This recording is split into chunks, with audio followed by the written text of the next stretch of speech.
In a world where childhood could be stolen, and silence was often the only refuge, there were boys who served in brothels, their lives shaped by obedience, fear, and fleeting moments of freedom. Tonight, we enter their hidden world, a place where survival demanded more than strength, it demanded cunning, patience, and the quiet mastery of endurance. The first days in the brothel were unlike any other days a boy might have known. They were long, quiet, and defined by an almost imperceptible rhythm that only became clear after hours of observation. For a child newly brought into a Qing dynasty brothel, the world shifted instantly. Familiar faces, familiar streets, and the small certainties of home disappeared. What remained was a space ruled by routine, hierarchy, and a silence that carried meaning heavier than words. Upon arrival, the boy was often examined carefully, as if the caretakers were studying an object to assess its usefulness. Small physical traits were noted, measurements of body size and apparent strength recorded. The health of teeth, hair, and skin was observed. Movement was scrutinized. There were no questions about feelings, fears or desires, these were irrelevant. What mattered was potential utility, the ability to fit within the established order of labor and obedience. This quiet evaluation could be intimidating. It was not expressed through shouting or cruelty, but rather through focused observation, that left the boy aware of his vulnerability.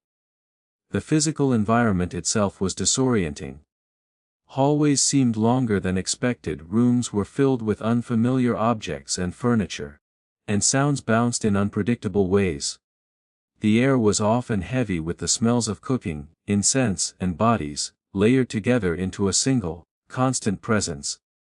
Each sensory impression contributed to a subtle sense of unease. For a new arrival, these impressions were overwhelming.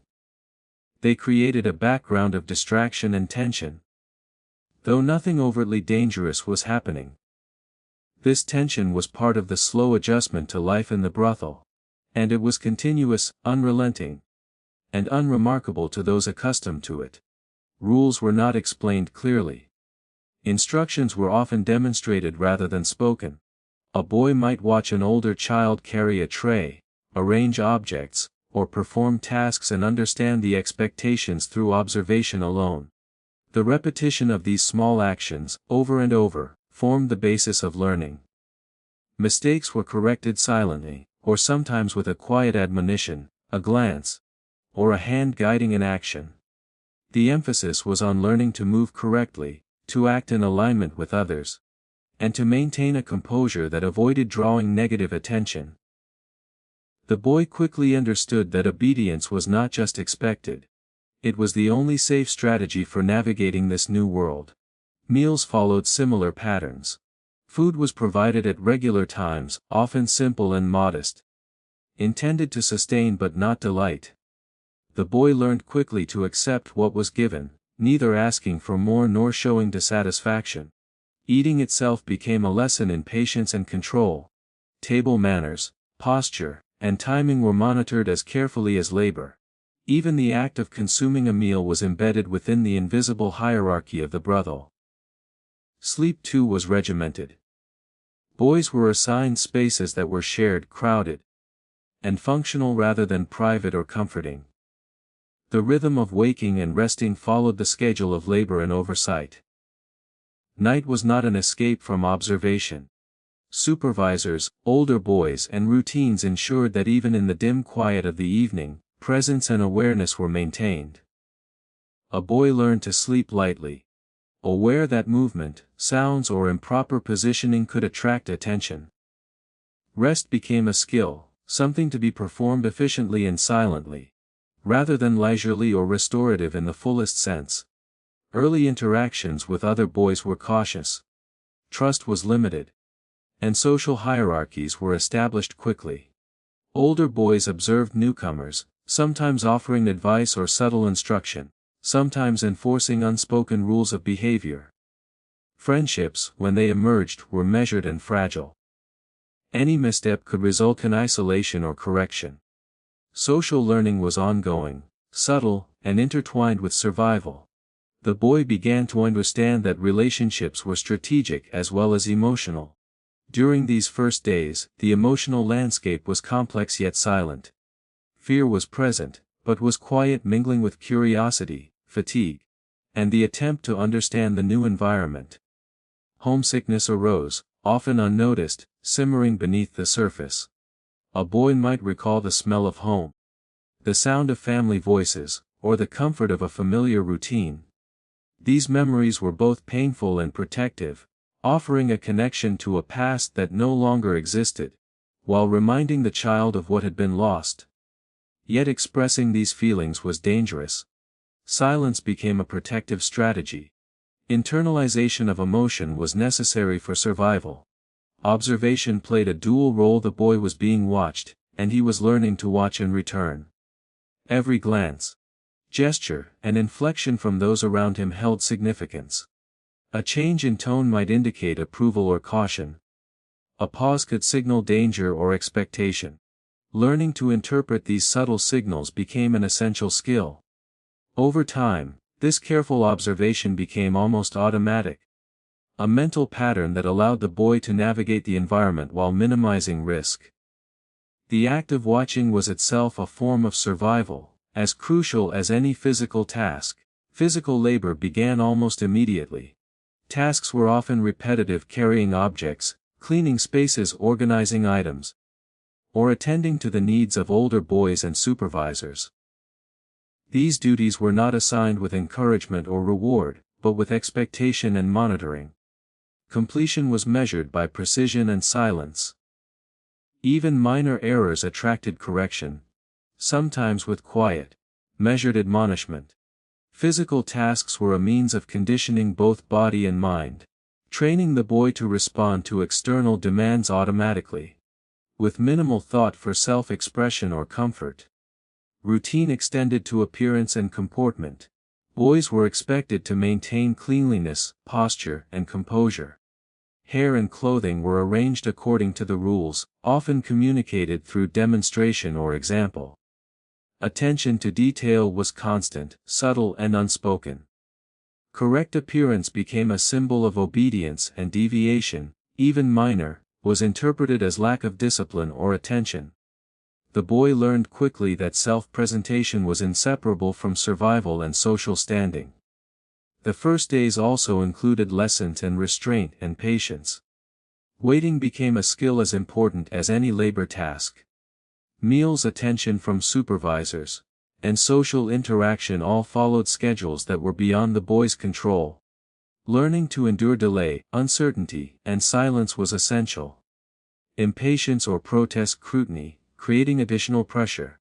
Over time, patience became internalized, a quiet adaptation to the rhythm of brothel life. Education, if it existed, was informal. Some older boys or supervisors might demonstrate literacy, numeracy, or basic skills, but instruction was incidental and functional rather than comprehensive. Learning was connected directly to tasks or status, and abstract knowledge was rare. The boy adapted to understand that information was valuable only insofar as it increased usefulness or navigational skill within the brothel. Curiosity became moderated by practicality, and desire for understanding was tempered by risk and necessity. Observation of authorities enforced the power structure. Supervisors moved with quiet certainty, enforcing rules without overt force but with constant awareness. Every action, from speaking to performing labor, was scrutinized. Boys learned to anticipate expectations and preemptively adjust behavior. The lessons of hierarchy, discipline, and control were embedded deeply, forming habits of thought and body that would persist far beyond the first days. Even the passage of time itself became a pattern. Days were marked not by emotion or personal events but by sequence: waking, tasks, meals, labor, rest. The boy learned to measure time by routine rather than external cues. Predictability offered security within the constraints imposed.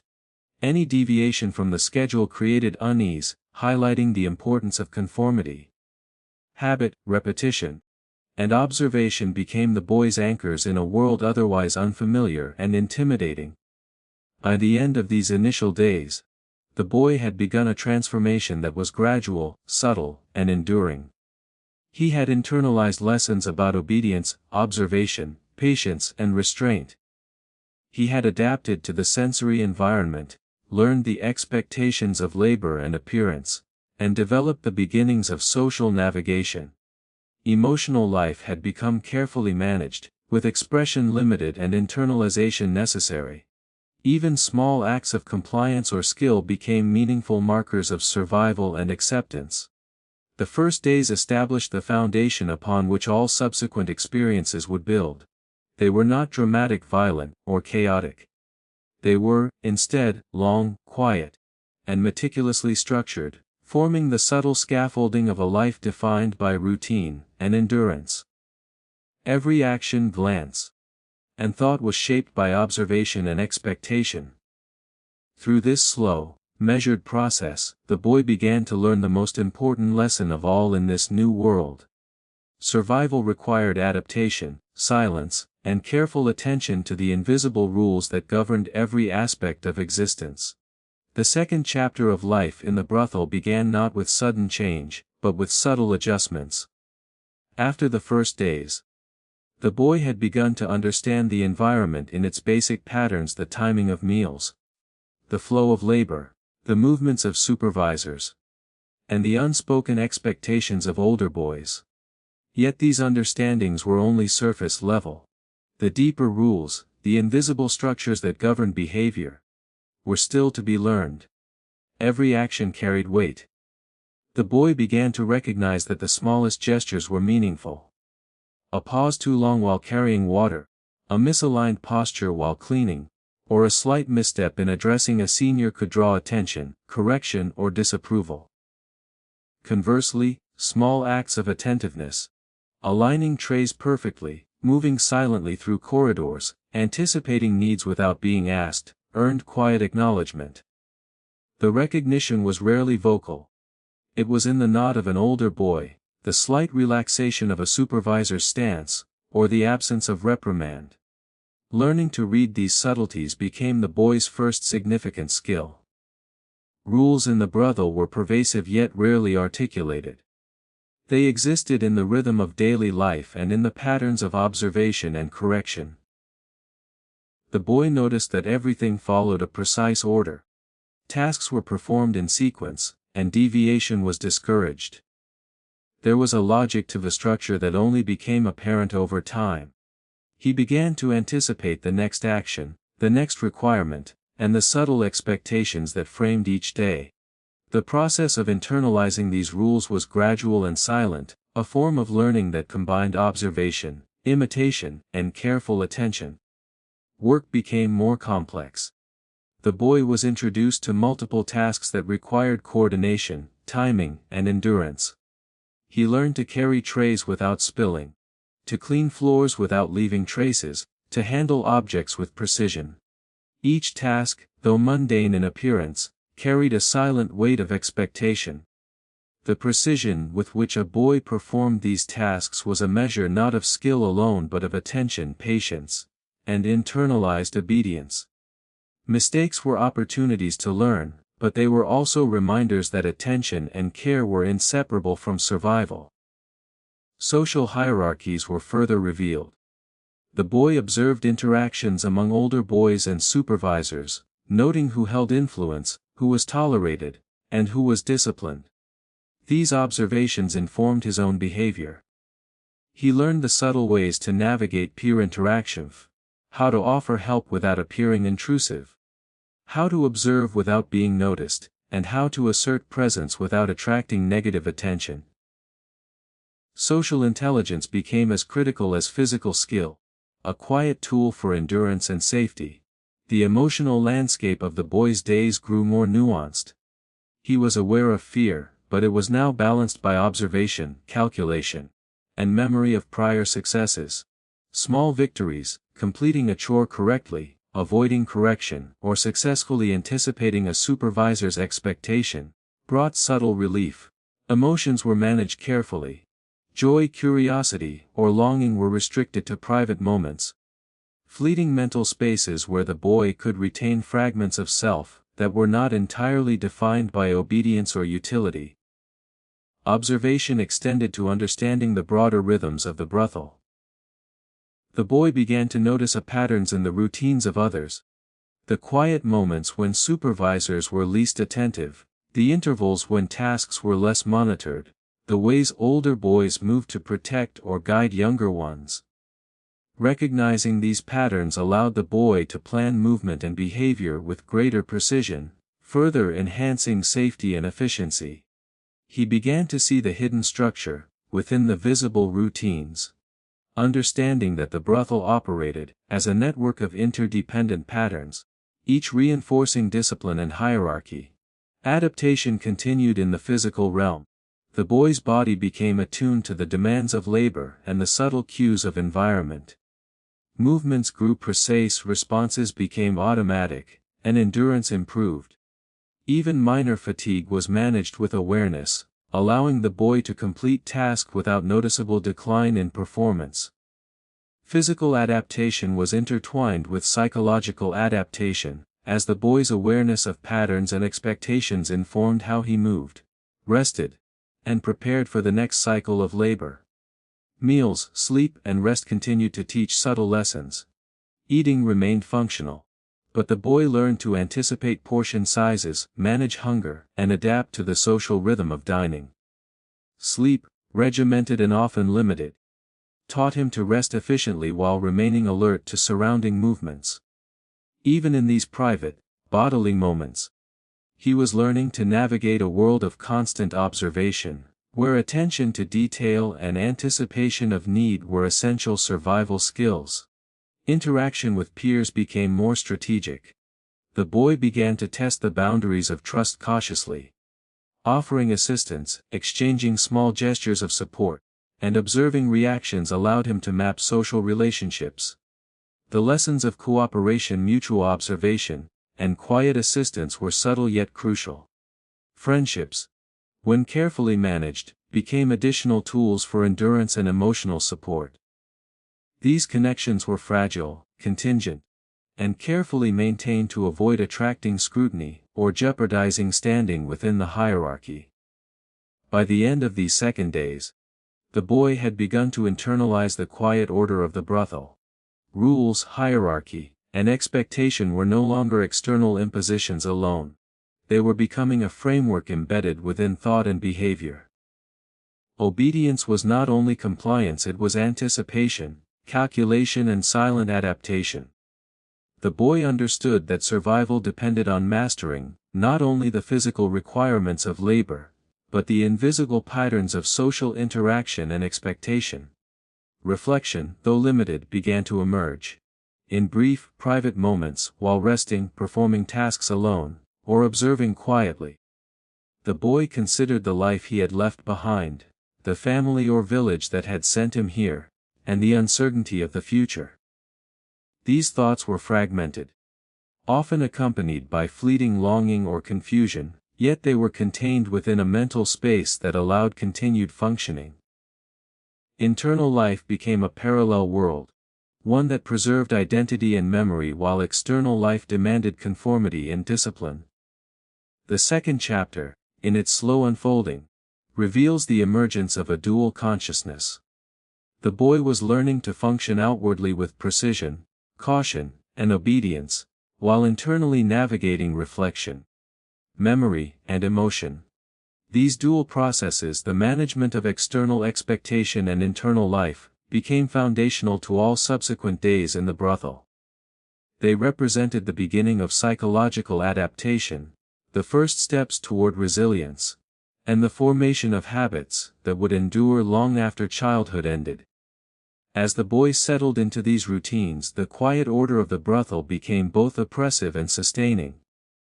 It restricted freedom, emotional expression, and spontaneity. Yet it also provided structure, predictability, and tools for survival. Mastery of the subtle rules, anticipation of expectation, and careful observation became essential, embedding within the boy skills that would shape labor, social interaction, and emotional life for the foreseeable future. By the third stage of life in the brothel, the boy had begun to understand the subtleties of hierarchy, a quiet, pervasive structure that shaped every interaction, movement, and even thought.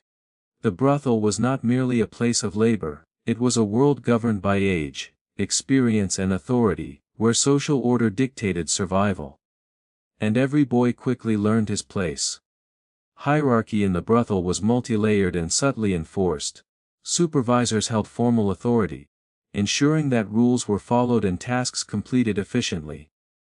Their presence was constant but quiet. Their expectations were known without the need for repeated instruction.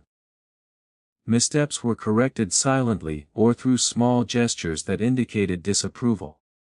This allowed authority to permeate daily life without overt displays of power. A boy learned that observing the reactions of supervisors was as important as following direct instructions. Authority was both seen and felt, a constant influence shaping behavior. Among the boys themselves, hierarchy was equally complex. Age, size, skill, and tenure determined rank and influence. Older boys were often granted informal authority, guiding younger boys in tasks, enforcing routines, and sometimes moderating punishment. Their guidance was sometimes protective, sometimes self-serving. A newcomer quickly learned to recognize these layers, whose advice could be trusted, whose presence demanded caution, and how to navigate social relationships without attracting unnecessary attention or conflict. Learning the hierarchy required careful observation. Boys watched older peers to understand which behaviors were rewarded and which were punished. Gestures, tones of voice, and subtle facial expressions communicated status, expectation, and approval. For the newcomer, interpreting these cues was essential. Understanding social rank allowed a boy to act appropriately, seek assistance wisely, and avoid confrontation. Each interaction became a lesson in the silent, pervasive power of hierarchy. Tasks themselves were often structured to reinforce hierarchy. Older boys might assign work to younger ones, supervise completion, or correct mistakes. This not only maintained efficiency but reinforced social order. Compliance demonstrated understanding of one's place. Resistance or hesitation could signal ignorance or challenge, attracting reprimand. The boy learned that obedience was not simply to survive punishment, it was to navigate social dynamics effectively. Hierarchy also influenced access to small privileges. The timing of meals, allocation of bedding, choice of tasks, and even opportunities for brief rest were sometimes mediated by rank. Older boys and those favored by supervisors had subtle advantages, while newcomers and lower-ranking boys learned to make do, developing patience and strategies to navigate scarcity. Recognizing these patterns became a practical skill, informing decisions about when to act, when to wait, and how to maintain safety. Emotional life was carefully adjusted within this structure. Expressing frustration, fear, or longing openly could disrupt the delicate balance of social order. Boys learned to internalize feelings, managing them silently. Moments of joy, amusement, or curiosity were often confined to private spaces or fleeting interactions with peers of similar rank. Emotional regulation became a form of survival, teaching boys to reconcile inner experience with external expectation.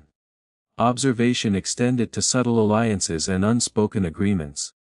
Older boys might protect favored younger boys, guide them through difficult tasks, or offer small gestures of kindness. These alliances were not guaranteed. Trust was provisional and contingent on careful behavior. Recognizing patterns of protection and reciprocity allowed the boy to navigate interactions safely, developing skills in negotiation, discretion, and selective openness. Physical presence forced hierarchy. Posture, gait, and attentiveness communicated rank and awareness. A boy learned to move with caution, aligning his body and gestures to reflect deference. Even minor deviations in posture could draw attention or signal disrespect. Mastering these physical subtleties became part of the daily training, embedding respect and compliance into movement itself. Labor, hierarchy, and observation intertwined in seamless patterns. The boy understood that excellence in tasks could earn acknowledgement from peers and supervisors, while mistakes could reinforce subordination. Each chore was both a test and a lesson.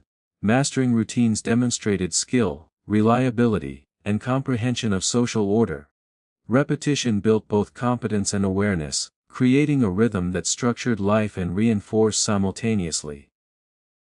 Meals, rest, and private moments were also governed by unspoken rules. The boy learned when to speak, when to remain silent, and when to anticipate the needs of others. Even during leisure, play or conversation followed subtle hierarchies. Older boys often controlled access to games, jokes, or shared resources, subtly teaching deference and patience. Social structure infiltrated every aspect of existence, leaving little ungoverned space. Memory played a vital role in understanding hierarchy. The boy recalled past corrections, moments of approval, and guidance from older peers.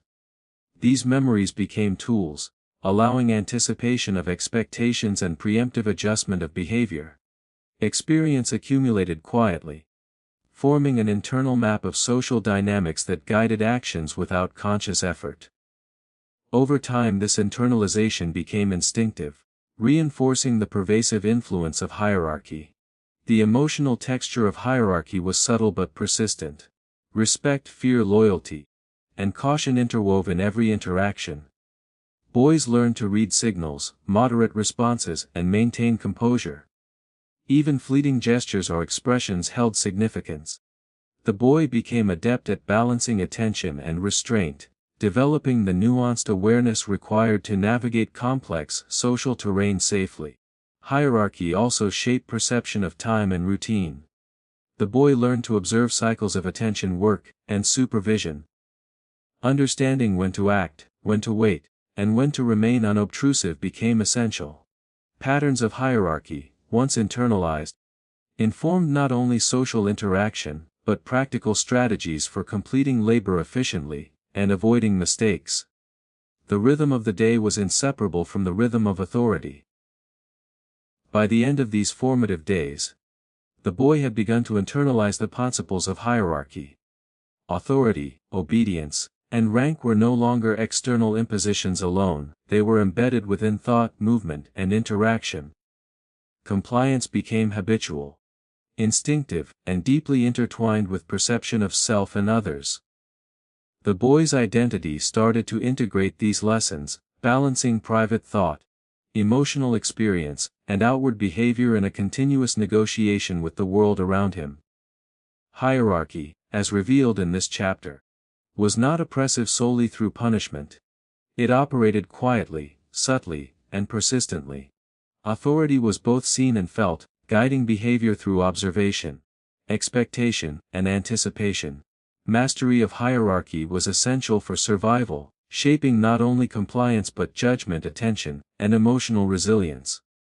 The boy learned that understanding social structure, anticipating needs, and acting with discretion were as critical as performing tasks, with skill and precision. By the fourth stage of life in the brothel, the boy had begun to understand the environment, not only in terms of hierarchy, but also through the rhythms of daily labor, and the repetitive cycles that structured every moment. Work was no longer a series of disconnected tasks, it had become a continuous, flowing pattern, shaping both body and mind. The day in the brothel unfolded like a quiet, persistent river, moving steadily with routines that demanded attention, precision, and endurance. From the early morning, the rhythm began. Waking was not a leisurely act. It was governed by a schedule observed and enforced silently. Boys rose at a prescribed time, often in dim light, and moved with care to avoid disturbance. Every gesture, stretching, dressing, stepping into the corridor, was measured and deliberate. The body began to internalize the schedule, anticipating movement before instruction. Even the act of waking was shaped by repetition, forming the first layer of adaptation to the brothel cycles. Morning labor followed immediately. Tasks were assigned in order of rank and ability. Younger boys often began with preparation work, cleaning floors, arranging bedding, or preparing utensils. Each action had a precise method, learned through demonstration and repetition. Observing others was as important as performing tasks. Mistakes were corrected quietly, through demonstration or subtle signals. The boy learned that perfection was less important than consistency and attentiveness. That small lapses could draw attention or correction, and that careful repetition became a shield against error. Physical endurance was central to these rhythms. Labor often continued in uninterrupted stretches, demanding both strength and focus. Even tasks that appeared mundane, sweeping, carrying water, arranging trays, required sustained attention. Fatigue was a constant companion, but boys learned to manage it pacing, mental focus, and careful observation of peers and supervisors. Efficiency became a protective tool, minimizing effort wasted on mistakes or corrective action. Meals punctuated the day with brief intervals of structure. Breakfast, lunch, and dinner were scheduled, and consumption followed strict patterns. Boys learned to eat quickly, efficiently, and without drawing attention. Portions were modest, and conversations limited. Even nourishment became part of the routine, a subtle lesson in patience, control, and compliance. The act of eating was observed and evaluated, reinforcing habits of awareness and precision that extended into labor and social interaction. Tasks increased in complexity as the day progressed. Boys learned to anticipate needs, combine multiple actions, and manage simultaneous responsibilities. A tray might need carrying while observing a supervisor, listening for instructions, and avoiding interference with other boys. Multitasking became essential, and the mind adapted to manage several channels of input at once. Mental endurance matched physical stamina, and together they formed a rhythm that permeated the boy's perception of time and effort. Observation remained critical. The boy constantly monitored the movements and behaviors of others, understanding unspoken cues and adjusting accordingly. Supervisors' gazes, older boys' postures, and peers' interactions all communicated expectation, approval, or caution. The ability to read these subtle signals became a skill of survival. Learning to anticipate reactions allowed smoother performance and reduced risk of reprimand, reinforcing the integration of observation into routine labor. Even moments of rest were structured. Short breaks between tasks were rarely unmonitored. Attention had to remain alert. Boys learned to use these intervals for mental preparation, quiet observation, or minor reflection. Sleep, when available, was brief and regulated by the larger schedule. Rest became a functional activity, designed to replenish strength efficiently rather than to indulge comfort. Even private moments were subtly shaped by the rhythms of routine, forming layers of discipline and endurance that extended beyond visible labor. Social interaction intertwined with work. Cooperation was necessary to complete tasks efficiently. Older boys instructed, corrected, and guided younger ones, reinforcing hierarchy and teaching practical skills. Peer observation offered both opportunity and caution. Alliances were carefully managed, conversations limited, and gestures measured. Sociality became a layer of the rhythm, integrated with labor and observation, blending action awareness seamlessly. Repetition, central to daily life, created patterns of learning and adaptation. Tasks were performed in cycles, gradually building proficiency and endurance. Mental focus, attention to detail, and bodily coordination improved steadily, almost imperceptibly. The boy began to operate with a sense of flow, executing complex sequences without conscious thought. Routine became internalized, a foundation upon which obedience, skill, and subtle social navigation rested. Emotional adaptation accompanied this physical and mental rhythm. Boredom, fear, or longing were tempered by attention to task and awareness of pattern. Moments of frustration were absorbed internally, compartmentalized to prevent disruption of flow or social order. Emotional regulation became a continuous, practiced skill.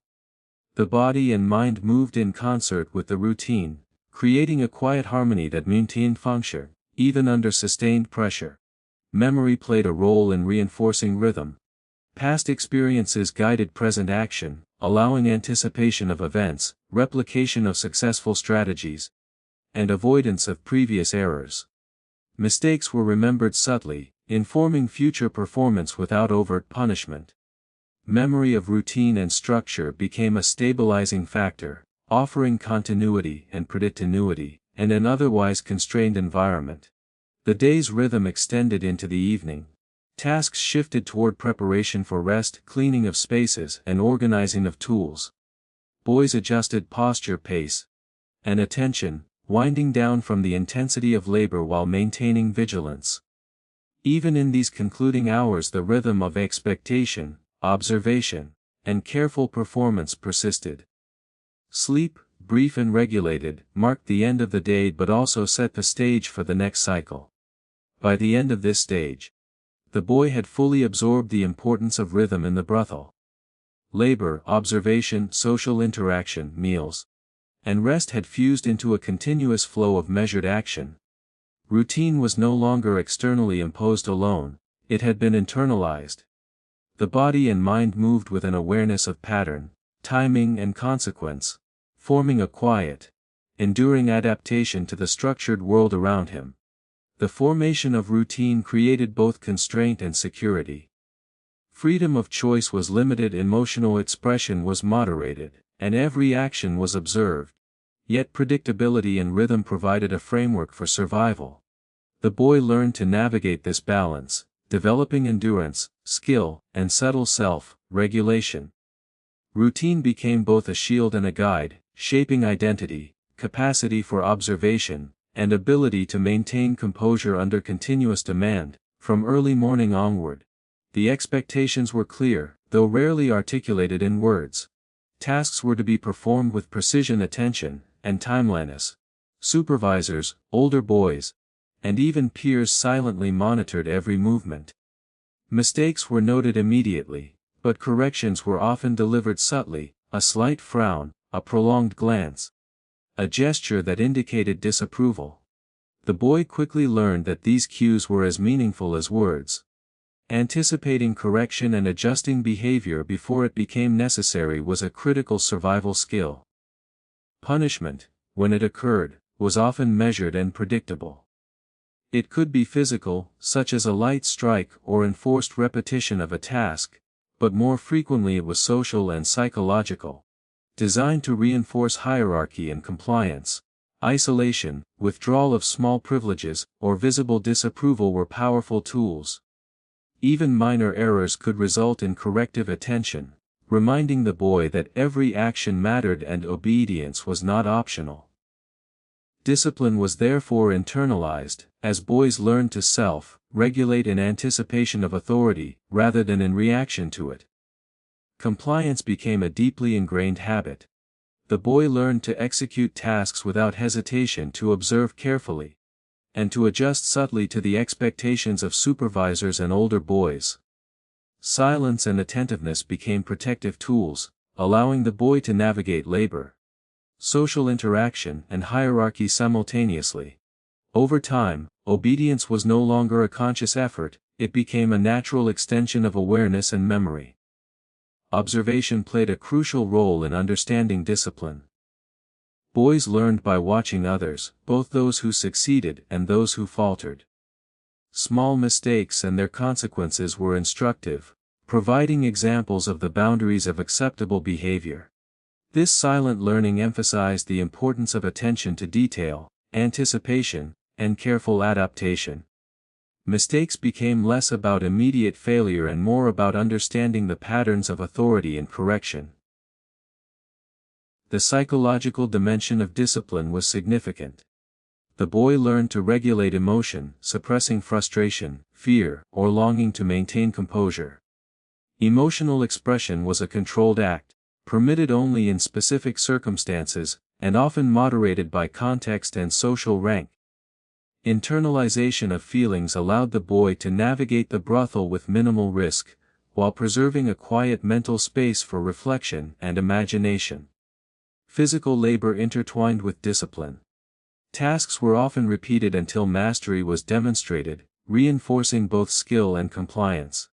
The boy learned to integrate precise movements with attentive observation, creating a seamless execution of work that minimized errors. Fatigue, distraction, or minor missteps were managed through careful pacing, anticipation, and habitual attention, ensuring continuity of performance under constant observation. Social relationships were shaped by the mechanisms of discipline. Peers enforced subtle norms, corrected minor transgressions, and maintained hierarchical boundaries. Older boys often acted as intermediaries, teaching younger ones through guidance, instruction, or example. Alliances were strategic, formed cautiously, and maintained with awareness of risk and reward. Understanding the subtle interplay of social authority allowed the boy to navigate friendships, mentorship, and guidance safely. Memory was central to compliance. Experiences of correction, observation of peers, and the outcomes of specific actions informed future behavior. The boy learned to anticipate expectations, remember the patterns of supervision, and integrate lessons into daily conduct. Memory became a guide for decision-making, an internalized map of authority and expectation that supported both survival and subtle adaptation. Repetition reinforced discipline. Daily cycles of labor, observation, and minor correction created a framework for internalized behavior. The boy's mind and body became attuned to these patterns, responding automatically to the rhythms of work, supervision, and social hierarchy. Precision, attentiveness, and anticipation became second nature. Through compliance was embedded deeply within thought, movement, and reaction. Even private moments were shaped by discipline. Rest, meals, and fleeting moments of reflection were conducted with awareness of observation. Silence and discretion were habitual. The boy learned to monitor his own behavior continuously, even when alone. Internalizing authority to such an extent that self-regulation replaced the need for constant external correction.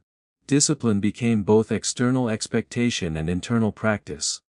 The emotional landscape of the stage was nuanced. Fear, respect, and cautious curiosity interwove with emerging skills, adaptation, and endurance. Small successes in compliance offered subtle satisfaction, reinforcing the value of attentiveness and careful execution. Mistakes, conversely, provided learning opportunities and reminders of the constant, quiet presence of authority. Emotional resilience developed in tandem with physical and social skills, forming an integrated capacity for endurance. Over time, discipline and compliance shaped identity. The boy's sense of self began to align with the expectations of the brothel, blending skill, attentiveness, and social awareness. Survival depended on mastery of both external routine and internal regulation. Identity became a negotiation between outward obedience and inward reflection, a delicate balance maintained continuously in response to observation and expectation. By the end of this stage, the boy had absorbed a deep understanding of the mechanics of authority and discipline. Compliance was no longer a reactive process, it was anticipatory, integrated, and habitual. The rhythms of work, the subtleties of social interaction, and the quiet presence of supervision had formed a framework for behavior, endurance, and self-regulation. The boy had learned that survival in the brothel depended not only on skill and attention but on quiet, continuous compliance and the subtle mastery of social and psychological dynamics. From early morning onward, the expectations were clear, though rarely articulated in words. Tasks were to be performed with precision, attention, and timeliness. Supervisors, older boys, and even peers silently monitored every movement. Mistakes were noted immediately, but corrections were often delivered subtly, a slight frown, a prolonged glance, a gesture that indicated disapproval. The boy quickly learned that these cues were as meaningful as words. Anticipating correction and adjusting behavior, before it became necessary, was a critical survival skill.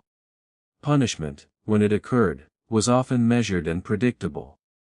It could be physical, such as a light strike or enforced repetition of a task, but more frequently it was social and psychological, designed to reinforce hierarchy and compliance.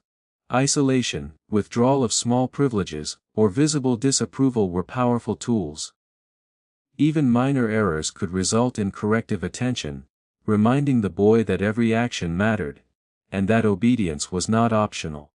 Discipline was therefore internalized, as boys learned to self-regulate in anticipation of authority, rather than in reaction to it. Compliance became a deeply ingrained habit. The boy learned to execute tasks without hesitation, to observe carefully, and to adjust subtly to the expectations of supervisors and older boys. Silence and attentiveness became protective tools, allowing the boy to navigate labor, social interaction, and hierarchy simultaneously. Over time, obedience was no longer a conscious effort, it became a natural extension of awareness and memory.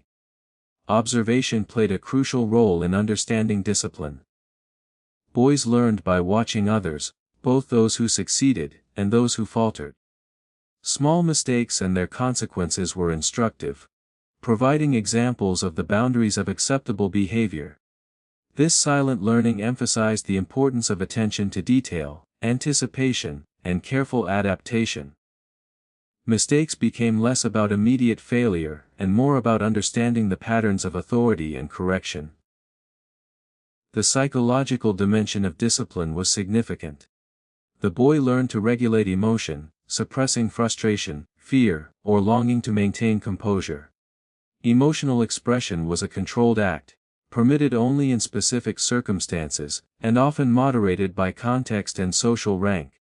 Internalization of feelings allowed the boy to navigate the brothel with minimal risk, while preserving a quiet mental space for reflection and imagination. Physical labor intertwined with discipline. Tasks were often repeated until mastery was demonstrated, reinforcing both skill and compliance. The boy learned to integrate precise movements with attentive observation, creating a seamless execution of work that minimized errors. Fatigue, distraction, or minor missteps were managed through careful pacing, anticipation, and habitual attention, ensuring continuity of performance under constant observation. Social relationships were shaped by the mechanisms of discipline.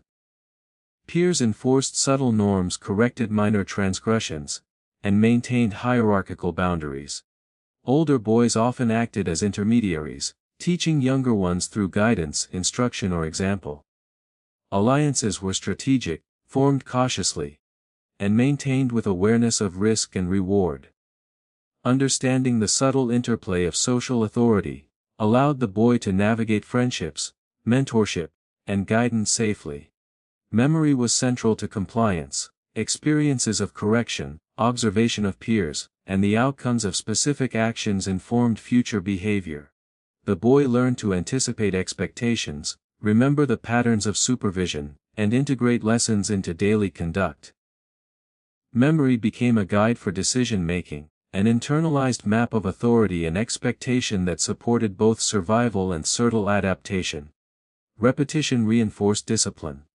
Daily cycles of labor, observation, and minor correction created a framework for internalized behavior. The boy's mind and body became attuned to these patterns, responding automatically to the rhythms of work, supervision, and social hierarchy. Precision, attentiveness, and anticipation became second nature. Through repetition, compliance was embedded deeply within thought, movement, and reaction. Even private moments were shaped by discipline. Rest, meals, and fleeting moments of reflection were conducted with awareness of observation. Silence and discretion were habitual. The boy learned to monitor his own behavior continuously, even when alone, internalizing authority to such an extent that self-regulation replaced the need for constant external correction. Discipline became both external expectation and internal practice. The emotional landscape of this stage was nuanced. Fear, respect, and cautious curiosity interwove with emerging skills, adaptation, and endurance. Small successes in compliance offered subtle satisfaction, reinforcing the value of attentiveness and careful execution. Mistakes, conversely, provided learning opportunities and reminders of the constant, quiet presence of authority. Emotional resilience developed in tandem with physical and social skills, forming an integrated capacity for endurance. Over time, discipline and compliance shaped identity. The boy's sense of self began to align with the expectations of the brothel, blending skill, attentiveness, and social awareness. Survival depended on mastery of both external routine and internal regulation. Identity became a negotiation between outward obedience and inward reflection. A delicate balance maintained continuously in response to observation and expectation. By the end of this stage, the boy had absorbed a deep understanding of the mechanics of authority and discipline. Compliance was no longer a reactive process. It was anticipatory, integrated, and habitual. The rhythms of work, the subtleties of social interaction, and the quiet presence of supervision had formed a framework for behavior, endurance, and self-regulation. The boy had learned that survival in the brothel depended not only on skill and attention but on quiet, continuous compliance and the subtle mastery of social and psychological dynamics. From the earliest moments of the day, the boy's attention was guided by observation. Every movement of older boys, every glance of a supervisor, and every pattern in the execution of tasks offered lessons. The boy learned to watch carefully, noting how actions were performed, what responses they elicited, and how authority responded to different behaviors. These observations provided practical knowledge as well as a deeper understanding of social dynamics and hierarchy. Imitation became the primary method of internalizing skills. The boy mirrored posture, gestures, and sequences of labor he observed in older peers. Repetition of these observed behaviors allowed the boy to refine movement, timing, and attention to detail. Through imitation, the boy not only learned practical skills, how to carry a tray, sweep a floor, or arrange bedding, but also absorbed the etiquette and rhythm of behavior expected within the brothel. Subtle qualities, such as maintaining composure under scrutiny, were communicated through demonstration rather than words. Observation extended beyond individual tasks. The boy watched patterns of social interaction, noting how older boys negotiated authority, offered assistance, or enforced rules among peers. These examples provided a template for navigating complex social networks. Recognition of alliances, subtle gestures of approval, and micro-expressions of disapproval informed decision-making, guiding the boy in interactions that balanced caution with opportunity. Social intelligence was thus cultivated quietly, emerging from continuous attention and reflective imitation. Mistakes, both personal and observed, reinforced lessons. When peers faltered or received correction, the boy absorbed the consequences silently, integrating them into a growing understanding of expectation and acceptable behavior. Observation of error became as instructive as observation of skill. The boy learned to anticipate outcomes, regulate responses, and adjust behavior preemptively. In this way, learning through observation and imitation was both efficient and deeply embedded, shaping cognition and instinct. Memory played a critical role in this silent curriculum. Experiences were cataloged meticulously, forming a mental map of tasks, interactions, and outcomes. The boy remembered sequences of labor, reactions of authority figures, and responses from peers. This memory allowed the boy to navigate complex routines with increasing efficiency, anticipate challenges, and perform tasks with reduced conscious effort. Observation, imitation, and memory together created a powerful mechanism for adaptation and skill acquisition. Physical skill continued to develop in tandem with social awareness. Imitation reinforced fine motor control, timing, and endurance. The boy's movements became increasingly precise, reflecting the efficiency and subtlety of older peers. Physical capability was inseparable from attentiveness. Skill was measured not only by action but by awareness and anticipation. In this way, the boy's body became an instrument of both labor and social negotiation. Emotional regulation deepened during this stage. The boy observed the subtle expressions in supervisors, learning when to suppress emotion, when to demonstrate attentiveness, and when to anticipate correction. The internal management of fear, frustration, and curiosity became more refined. The silent curriculum reinforced composure as both a tool of survival and a marker of competence. Emotional skill became integrated into daily activity, shaping responses to labor, authority, and social cues. The boy also began to notice pattern repetition and timing in work and social interaction. Observation revealed the cycles of supervision, the intervals of respite, and the predictable flow of tasks. Recognizing these rhythms allowed for anticipatory behavior, smoother performance, and reduced risk of error. The interplay of observation, imitation to pattern became a core strategy for survival and adaptation, reinforcing the structured environment of the brothel. Small rituals emerged naturally. The boy copied subtle habits of older peers, arranging belongings, moving in coordinated sequences, or pausing briefly before speaking. These rituals were not formalized but communicated through example. They offered continuity, comfort, and a sense of agency within a highly structured environment.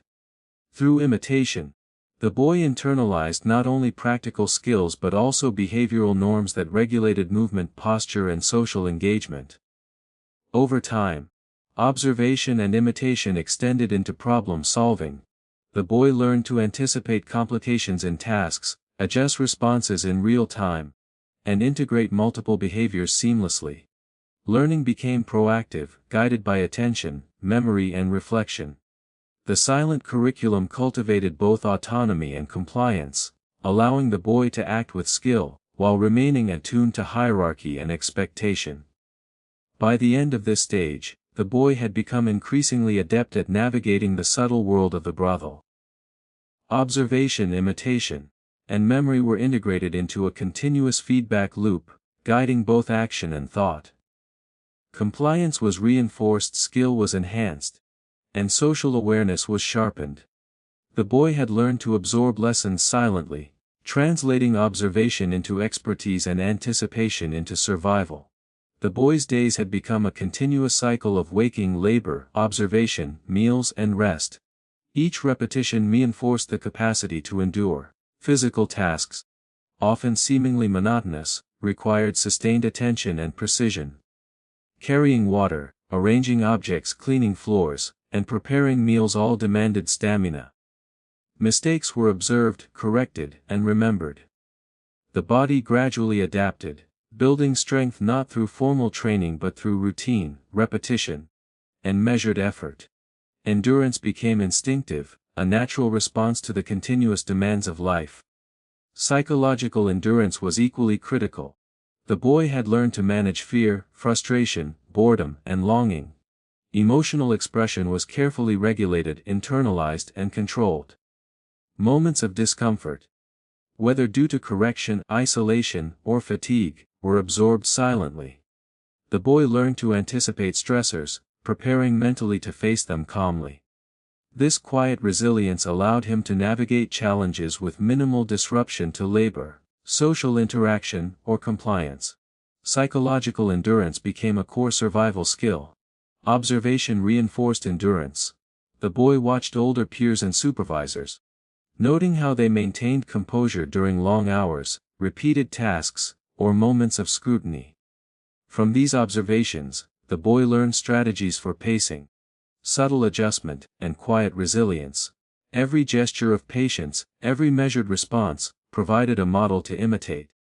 Endurance was communicated as much through example as through experience, teaching the boy that strength was often subtle, internal, and consistent rather than overt or aggressive.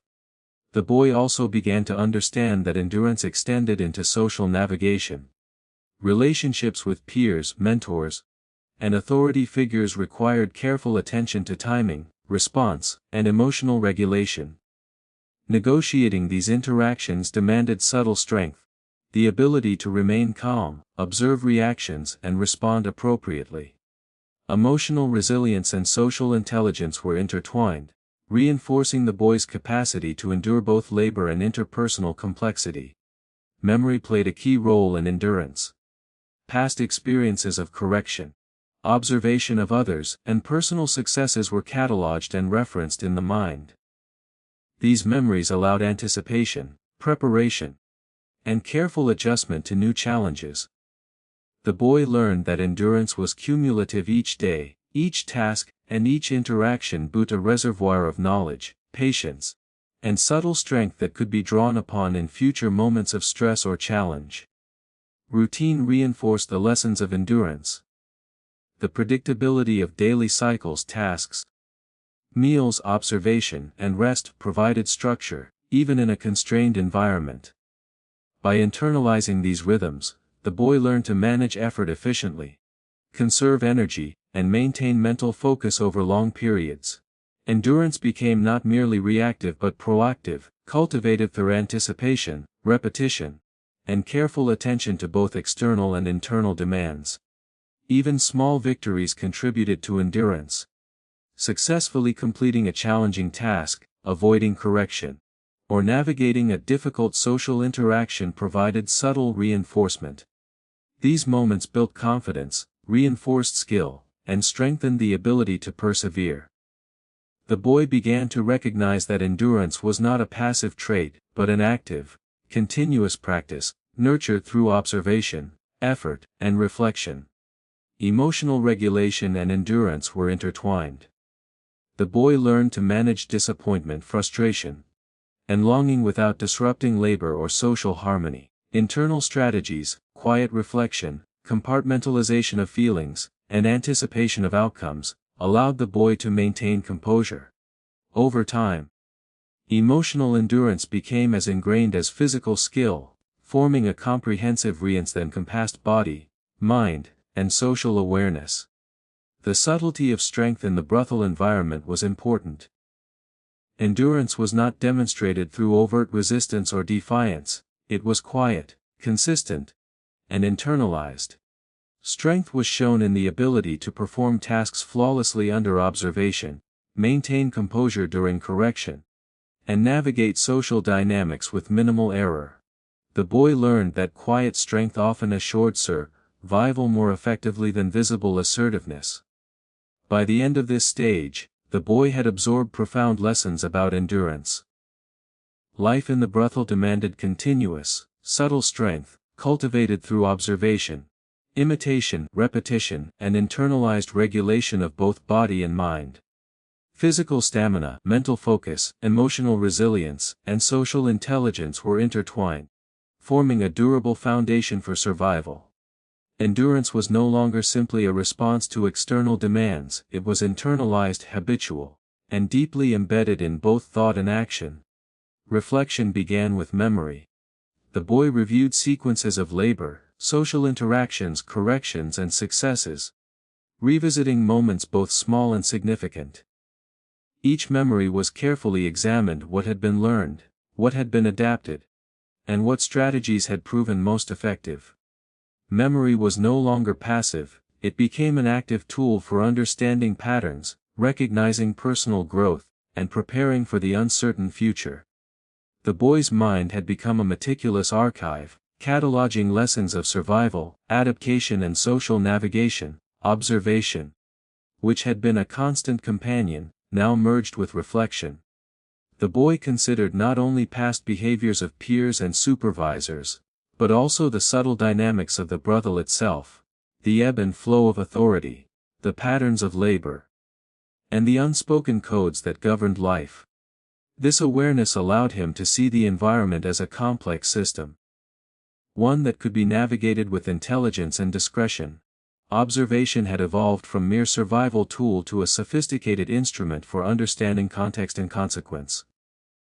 Emotional regulation, tested over years of confinement and scrutiny, had become deeply ingrained.